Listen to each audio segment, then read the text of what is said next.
Then in 2022, John Gotti's daughter and grandson sue you for $10 million. Yeah. What for? So Douglas Anton was on that. That's my buddy. He's a good federal attorney. He was helping me with that case. So what happens is this. I'm going to tell you what they did to me. They did good. When I went on the violation, Angel Gotti called up the jail and said that I got raped and had the people come see me. And I'm in the hole, by the way. I'm furious.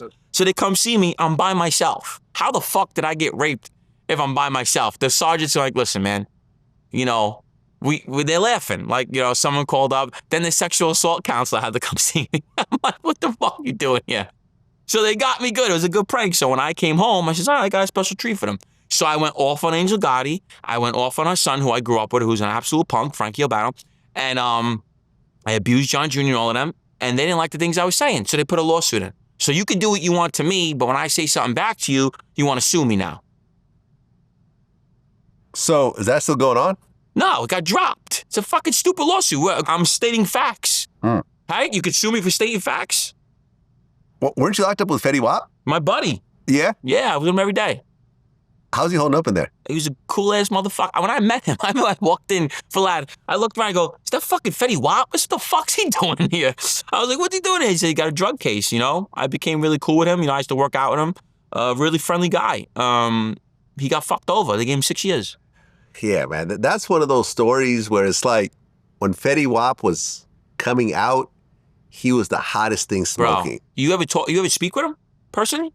He had 6 #1 hits in 1 year. He broke records. No, he said, I remember when I interviewed Leo Cohen, he said that Fetty Wap essentially saved the label at one point when he was Taylor on 300. Swift took him on tour, bro. He was telling me with Taylor Swift on tour, bro. Exactly. Like, I was talking with this guy, I was like, bro, you hang out with Taylor Swift. He's like, yo, she's awesome. She pays for everything. I was like, all right. No, look, when he was out, it was hit single after hit single, platinum after multi-platinum, platinum album.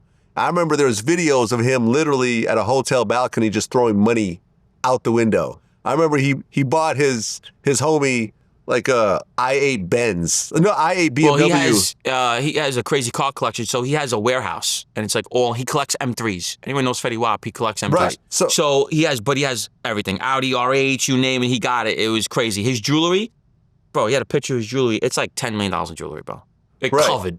But eventually, the money started to run out. I don't know if it did, though. But he got caught up in a drug case. Yeah, and it's more like a drug case. It's more like you gave a friend money. It's a conspiracy because he's a gang. They said he was a blood. It's more like he gave somebody money for to help them out. They went and bought drugs and they tied him in the conspiracy. Oh, that's what happened? That's what's happened. So he wasn't actually trying to buy the drugs himself. It's like how they treat mafia. You make a phone call, you get tied into a conspiracy. You might not even have anything to do with it. You just get tied up in the conspiracy. Fetty Wap got fucked over. He's a good person, takes care of all of his kids. He's got fucking 11 kids, 9 baby mothers. He takes care of all of them. He's a good guy. I got along with him very well.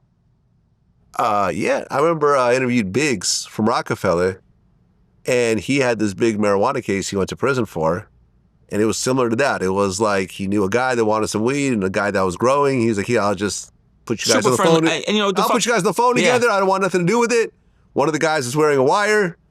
Next thing you know, he's going to prison over a drug case when he's a multimillionaire that he didn't want anything to do with this. He was just helping out. But you know what the funny thing is? When I met him, he's super friendly. He's not like he's super friendly, like, you know what I'm saying? Real cool guy.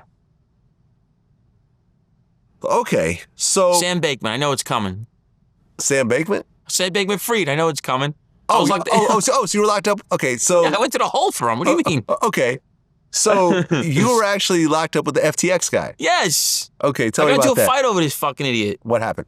He came into the jail. He's weird as could be.